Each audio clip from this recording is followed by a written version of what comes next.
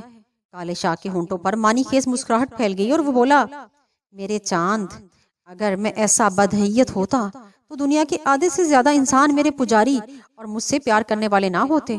پیارے، یہ جو فلموں کے ڈائریکٹر وغیرہ ہیں نا، یہ سب اپنے ایجنٹ ہیں۔ میرا ان کے ساتھ تو ازلی ابدی معاہدہ ہے۔ یہ فلموں میں شیطان کا جو نقشہ دکھاتے ہیں، اس کا مقصد یہ ہوتا ہے کہ لوگوں کو چکر میں ڈالا جائے۔ لوگ ساری عمر ایک ایسے شیطان سے ڈرتے ہیں جس کا اس کائنات میں کوئی وجود نہیں۔ لیکن اس سے تمہیں کیا فائدہ ہوتا ہے؟ جانی نے پوچھا۔ وہ فاطمہ کے بارے میں سب کچھ بھول چکا تھا۔ مجھے اس سے یہ فائدہ ہوتا ہے کہ جب میں لوگوں کے سامنے جاتا ہوں تو وہ مجھ سے ڈرنے کی بجائے مجھ سے محبت کرنے لگتے ہیں، میری گود میں آ جاتے ہیں، کیونکہ فلموں میں انہیں ایک بھیانک صورت سے نفرت کرنا سکھایا جاتا ہے۔ یہ تو واقعی بڑے کمال کی بات ہے، جانی نے کہا۔ ویسے تمہارے ایجنٹوں کو چاہیے کہ کبھی کبھی تمہیں بھی فلموں میں پیش کیا کریں۔ میرا مطلب ہے کہ تمہاری اصل صورت میں۔ کالے شاہ نے ایک دل آویز کہکا لگایا۔ جانی کو اس کے موتیوں جیسے دانت اور گالوں پر پڑنے والے گڑے بہت خوبصورت لگے۔ میرے بھولے شہزادے، ہر فلم میں آتا ہے، اس نے کہا، یہ جو تم ہر فلم میں ایک ہیرو کو دیکھتے ہو، یہ میرا ہی روپ ہوتا ہے۔ اس ہیرو کے ذریعے لوگوں کے ذہنوں میں وہ تمام باتیں ڈال دی جاتی ہیں جو میں ڈالنا چاہتا ہوں۔ پیارے، اگر میں خوبصورت نہ ہوتا تو دنیا کی اکثریت مجھ سے محبت نہ کرتی۔ بہرحال میں فاطمہ کے بارے میں تم سے بات کرنے آیا ہوں۔ جان بخش، ایک بات تو بتاؤ۔ جانی کو کالے شاہ پر بہت پیار آ رہا تھا۔ یہ تم ہمیشہ بائیں طرف سے کیوں آتے ہو؟ اس میں بھی ایک راز ہے، اس کے بارے میں پھر کبھی بتاؤں گا۔ بس یوں سمجھ لو کہ میں بائیں بازو والا ہوں۔ ہاں، تو میں تمہیں فاطمہ کے بارے میں بتانے آیا ہوں۔ اس لڑکی کے بارے میں جلدی نہ کرو، ابھی اسے پردے ہی میں رہنے دو۔ ایسا نہ ہو کہ بڈھا تم سے بدظن ہو جائے۔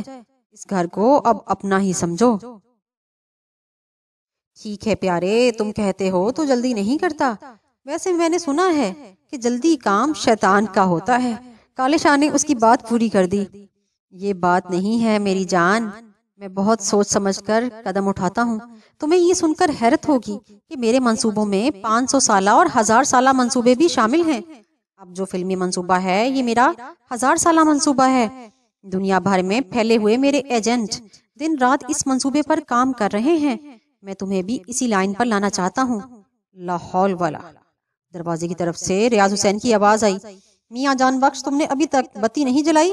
یہ سنتے ہی جانی نے کالے شاہ کی طرف دیکھا، جو جست لگا کر آتش دان کی چمنی میں جا گھسا تھا۔ ریاض حسین نے سوئچ آن کرتے ہوئے کہا، برخوردار، شام ہوتے ہی بتی جلا دینا چاہیے۔ جانی اس وقت بستر پر لیٹا ہوا تھا۔ ریاض حسین ادھر ادھر نظر دوڑاتا ہوا بولا، کمرے کی فضا کچھ عجیب سی لگ رہی ہے۔ کیا کوئی دوست ملنے آیا تھا؟ چچا جان، میں دوستوں سے دور بھاگتا ہوں۔ جانی نے مکاری سے کہا، میں تو ہر وقت آپ کی عنایات کے بارے میں سوچتا رہتا ہوں۔ اگر آپ مجھے سہارا نہ دیتے تو نہ جانے اس وقت میں کہاں کی خاک چھان رہا ہوتا۔ بیٹے، اللہ سبب الاسباب ہے، کوئی کام قدرت کا حکمت سے خالی نہیں ہوتا۔ اب یہی دیکھو نا کہ تم کہاں تھے اور ہم کہاں، لیکن قدرت کو ہمارا ساتھ منظور تھا، اس لیے ہمیں گھیر گھار کر اس جگہ پہنچا دیا۔ قدرے تامل کے بعد اس نے کہا کہ بیٹے، میں کئی روز سے ایک بات تم سے کہنا چاہ رہا تھا، لیکن الفاظ زبان پر آ کر اٹک جاتے تھے۔ سمجھ میں نہیں آتا تھا کہ کس طرح حرف مدعا تمہارے سامنے پیش کروں۔ جانی سمجھ گیا کہ ریاض حسین کیا کہنا چاہتا ہے۔ اس نے کہا، چچا جان، اس گھر میں مجھے جو سکون اور تحفظ ملا ہے وہ مجھے کہیں اور نہیں مل سکتا تھا۔ میں اپنے آپ کو اس گھر کا فرد سمجھتا ہوں۔ اب ہمارے درمیان کوئی غیریت نہیں رہی۔ میں تو ہر وقت آپ کے حکم کا منتظر رہتا ہوں۔ ریاض حسین نے جانی کی چاپلوسی سے حوصلہ پا کر کہا، بیٹے، میں اپنی بیٹی فاطمہ کے بارے میں بہت فکر مند رہتا ہوں۔ اگر اس کی ماں ہوتی تو اس کے بارے میں کچھ کرتی، لیکن اب جو کچھ کرنا ہے مجھے ہی کرنا ہے۔ تم ایک شریف النفس اور محنتی انسان ہو، میں چاہتا ہوں کہ تم واقعی میرے بیٹے بن جاؤ۔ جانی کہنا چاہتا تھا کہ وہ صاحبزادی کو دیکھے بغیر رشتے کی بات پکی نہیں کر سکتا، لیکن اندر سے کالے شاہ کی آواز آئی، میری جان، میرے چاند، میرے شریف النفس محنتی نوجوان، چپکے سے ہاں کر دے۔ یہ شادی لڑکی سے نہیں، لڑکی کے باپ کی جائیداد سے ہو رہی ہے۔ یہ سن کر جانی نے سر تسلیم خم کر دیا۔ 5 ہفتے کے بعد اس کی فاطمہ سے شادی ہو گئی۔ کالے شاہ نے اسے سختی سے تاکید کر دی تھی کہ فاطمہ کا چہرہ دیکھنے کے بعد کوئی بیہودہ بات منہ سے نہ نکالے، بلکہ کچھ جملے رونمائی کے موقع پر ادا کرنے کے لیے بتا دے۔ جانی نے جب حجرہ عروسی میں دلہن کا گھونگھٹ اٹھایا تو ایک خفیف سا جھٹکا اسے لگا۔ اس کے منہ سے یہ نکلتے نکلتے رہ گیا کہ خالہ جان آداب۔ فاطمہ کا چہرہ مہرا ٹھیک ٹھاک تھا، مگر عمر زیادہ تھی۔ اس کے لمبوترے چہرے میک اپ کے باوجود لاگری کی لکیریں نظر آ رہی تھیں۔ گھونگھٹ اٹھنے کے بعد فاطمہ کی پلکوں میں ضعیف سی لرزش پیدا ہوئی تھی، پھر اس نے آنکھیں بند کر لیں۔ اس کے سینے کا اتار چڑھاؤ بتا رہا تھا کہ اس کی سانسوں کی رفتار بے ترتیب ہو رہی ہے۔ جانی نے فاطمہ کی ٹھوڑی پکڑ کر اس کا چہرہ اوپر کیا اور رٹے ہوئے جملے بولنے شروع کر دیے۔ خادم آداب بجا لاتا ہے، اس نے کہا۔ فاطمہ کے ہونٹوں کو ہلکی سی جنبش ہوئی، پر کوئی آواز منہ سے برآمد نہ ہوئی۔ جانی نے بات جاری رکھتے ہوئے کہا، مدت سے اس چہرے کو دیکھنے کی تمنا دل کو بے چین کیے ہوئے تھی۔ کالے شاہ کی قسم، تم اپنے نام کی طرح دلکش اور حسین ہو۔ یقین نہیں آتا کہ تم میری بیوی بن چکی ہو۔ آج میں اپنے آپ کو دنیا کا خوش قسمت ترین انسان سمجھ رہا ہوں۔ تمہارے ہاتھوں کی نفاست اور خوبصورتی تو روز نظر آتی تھی، آج تمہارے چہرے کی خوبصورتی بھی دیکھ لی۔ وہ زبان سے ایسی ہی تعریفیں کیے جا رہا تھا اور دل کہہ رہا تھا، واہ رے کالے شاہ، اور تو سب کام تو نے ٹھیک کیے، پر یہ کام ٹھیک نہ کیا۔ کیا یہ تو اجے سنگھ کی پوجا سے بھی گئی گزری چیز ہے؟ لیکن چند ہفتوں کے بعد جانی نے دیکھا کہ فاطمہ کے کھنچے ہوئے لمبوترے چہرے میں سرخی اور رونائی، اور اس کے استخوانی جسم میں گداز پیدا ہونا شروع ہو گیا۔ جاوید نے جب دیکھا کہ جانی کو گھر کا آرام کچھ زیادہ ہی راس آتا جا رہا ہے تو اس نے شکوہ شکایت شروع کر دی۔ ایک دن اس نے کہا، استاد جانی، تم نے اب تو اپنا ٹھپا پکا کر لیا، اب مجھے بھی کوئی دوسرا استاد تلاش کرنا پڑے گا۔ مجھ سے تمہاری یہ چند روپے کی نوکری نہیں ہوتی۔ ایک تو میرے پاس رہنے کا کوئی ٹھکانہ نہیں، اوپر سے تیرا منشی ہر وقت ناک میں دم کیے رکھتا ہے، ایک پیسہ ادھر سے ادھر نہیں ہونے دیتا۔ تیرا ارادہ کیا ہے؟ جہاں تک منشی کا تعلق تھا جانی اس کے کام سے بہت خوش تھا، وہ نہ تو خود بے ایمانی کرتا تھا اور نہ کسی کو کرنے دیتا تھا۔ جاوید کی رہائش دکان کے اوپر تھی، جانی اسے گھر پر رکھنے کے لیے تیار نہیں تھا، حالانکہ ریاض حسین کئی بار یہ کہہ چکا تھا کہ جاوید کو بیرونی کمرہ دیا جا سکتا ہے، لیکن جانی اس پر بھروسہ کرنے پر تیار نہیں تھا۔ وہ جانتا تھا کہ جیسا بدماش وہ ہے ویسا ہی جاوید بھی ہے۔ جاوید، میرا منصوبہ خاصا لمبا ہے، اس نے کہا، اس میں کچھ وقت لگے گا، اس لیے چپکا بیٹھا رہ۔ تیرا منصوبہ کوئی نہیں ہے پیارے، تجھے گھر کی روٹیاں راس آ گئیں، بیوی کو تو نے ہوا ہی نہیں لگنے دیتا۔ وہ ایسی کون سی بلبل ہزار داستان ہے جسے تو نے 7 پردوں میں چھپا رکھا ہے؟ تو اچھی طرح جانتا ہے کہ وہ پردہ کرتی ہے، کسی کے سامنے بھی نہیں جاتی۔ جان بخش، یہ بات مت بھول کہ میں تیرا ساتھی ہوں۔ جاوید نے غصے سے کہا، روپے میں 4 آنے میرے ہیں، میں نے کب اس بات سے انکار کیا ہے؟ جانی نے کہا، جب کوئی کام ہوگا تو تمہیں تمہارا حصہ مل جائے گا۔ ہائے، قربان جاؤں تیری سادگی کے۔ جاوید نے کھری کھری بات کرنے کا فیصلہ کر رکھا تھا۔ ابھی کوئی کام ہی نہیں ہوا، یہ جو تو بڑے میاں کی چھوکری اور دکان پر قبضہ کیے بیٹھا ہے، یہ کام نہیں ہے کیا؟ یہ اور بات ہے جاوید، میں نے فاطمہ سے شادی کی ہے، اب وہ میری بیوی ہے، اور جہاں تک دکان کا تعلق ہے اس میں میں نے حصہ ڈالا ہے۔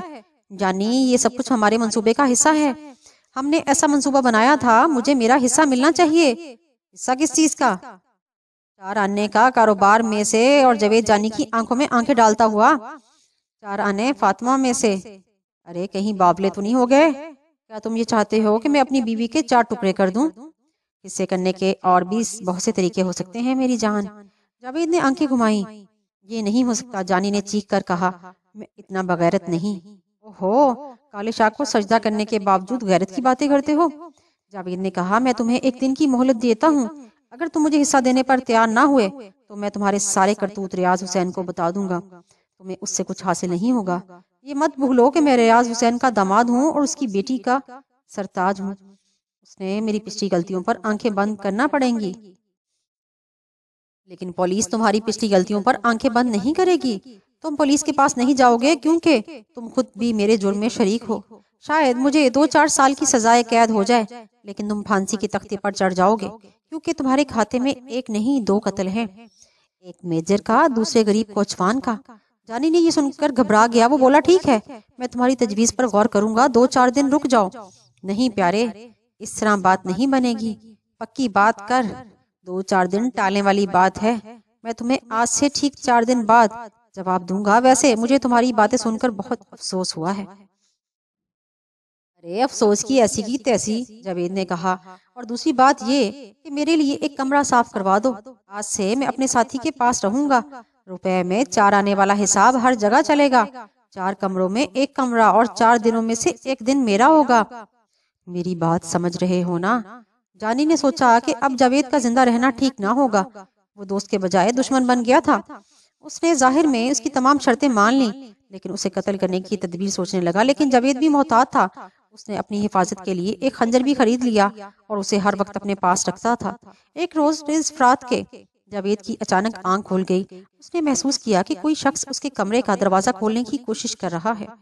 وہ فوراً سمجھ گیا کہ باہر جانی ہے۔ وہ خاموشی سے اٹھا اور تاریکی میں گھٹنوں کے بل چلتا ہوا دروازے سے باہر نکل گیا۔ ساتھ والے کمرے میں ریاض حسین کو ہولے سے جھنجھوڑ کر جگایا۔ چچا میاں میرے کمرے میں جن ہے، اس نے ہولے سے کہا، مجھے ڈر لگ رہا ہے۔ ریاض حسین مذہبی آدمی تھے اور جنوں سے بالکل نہیں ڈرتا تھا۔ وہ اٹھتا ہوا بولا، آؤ میرے ساتھ۔ وہ ننگے پاؤں جاوید کے کمرے میں جا گھسا۔ جاوید دروازے میں ہی رکا رہا۔ اسی اثنا میں جانی دروازہ کھول کر اندر داخل ہو چکا تھا۔ اس نے ریاض حسین کو جاوید سمجھتے ہوئے اس پر خنجر سے پے در پہ وار کرنے شروع کر دیے۔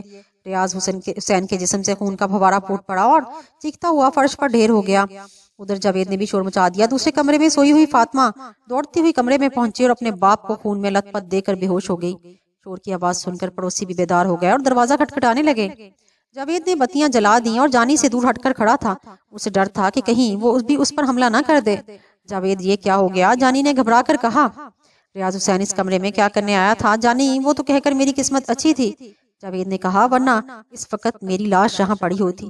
جانی ہاتھ جوڑتا ہوا بولا، مجھے بچانے کی کوئی تدبیر کرو جاوید، تو کہے گا میں تجھے دے دوں گا۔ بیرونی دروازہ مسلسل کھٹکھٹایا جا رہا تھا۔ جاوید ریاض حسین کی طرف دیکھنے لگا، اس کا جسم ساکت ہو چکا تھا۔